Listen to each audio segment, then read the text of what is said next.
the campaign trail, Vice President hopefuls dueling for dollars. Today, Ohio Senator J.D. Vance will team up with Trump for a fundraising event in Cincinnati.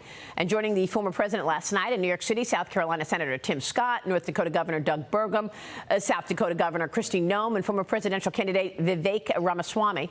The fundraiser last night bringing in $10 million. The campaign expecting to bring in $25 million this week, according to Caroline Levitt, who just told us that a few moments ago. Joe, your reaction to all of this? I mean, look, we know that the coffers needed to be replenished. The primary was in many ways assured before it started, but it still costs a lot of money, close to $2 billion expended on that process. So the fact that dollars are flowing back in, a good sign for President Trump. But I think that the most telling thing from our sit down with her was a reminder that this gag order doesn't just apply to President Trump. It applies to effectively anybody who is engaged actively with the campaign on his behalf. And so I think that's part of the reason why you see all these members of Congress, you see the members of the Senate coming to New York, because it appears they might be the only ones who are legally able to speak on President Trump's behalf without ending up in jail, which, to your point, shows us how crazy and off the rails this process has become, as we have our people around the world saying, what has happened in the land of the free and the home of the brave? Did you see on MSNBC yesterday, Rachel Maddow was so mad that he had so much support. She said something like, well, look, they all look alike.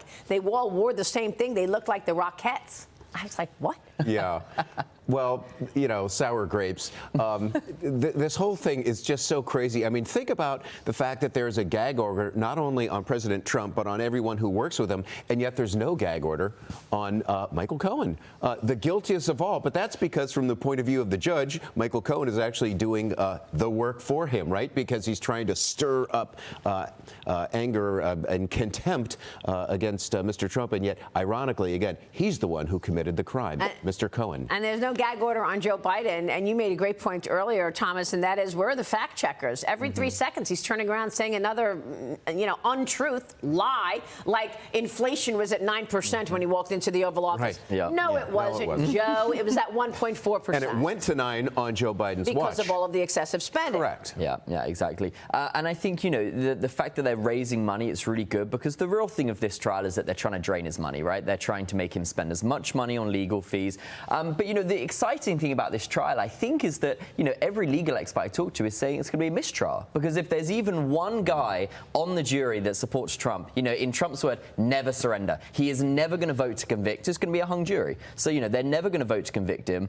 So hopefully we're going to have a mistrial. Well, that's just a hope, though. Unless the jury is... There has to be one Trump supporter on the jury. Let's hope. I mean, how about just a supporter of the facts? Freedom, of justice, facts, right? and justice. Yeah, I mean, I think that's the problem here, right? I think that in the end, their plan is to try to be able to have the headline they have been seeking since he came down that escalator in 2015. Trump found guilty of actual felony. That's what they've wanted. They want to take that felony. They want to put it on the lapel of every single Republican up and down the ballot. And whether it gets overturned on appeal or not, it doesn't matter, because by the time that happens, the election will be long over. So this is really about the political process. That's what Karine Jean-Pierre just blurted out inadvertently. Sometimes the truth just comes scrolling out there when the Democrats don't know what to say. The truth is inescapable. And that's what we're beginning to realize. And that's what Hillary Clinton said the other day when she was on MSNBC or CNN or somewhere. She said, look, the choice should be clear. One guy is facing 91 indictments. The other guy is old, but he has a good heart. Something like that. Yeah. Right? I mean, they want to be able to say this is a convicted felon. Yeah. Because they've got nothing else to run on. Yeah. They haven't got a record. They haven't got a good candidate. So the only thing they can run on is that he's evil. You can't support him. He's a felon. And by the way, this is giving the media great excuses not to run the failures of the Biden agenda, because they're talking about Trump on trial all day long. So forget about talking about inflation being up 20% on Joe Biden's watch. Forget about discussing the fact that we are watching 2 wars play out right now, and foreign policy and economic policy has failed. Forget about how the United States walked out on on Afghanistan.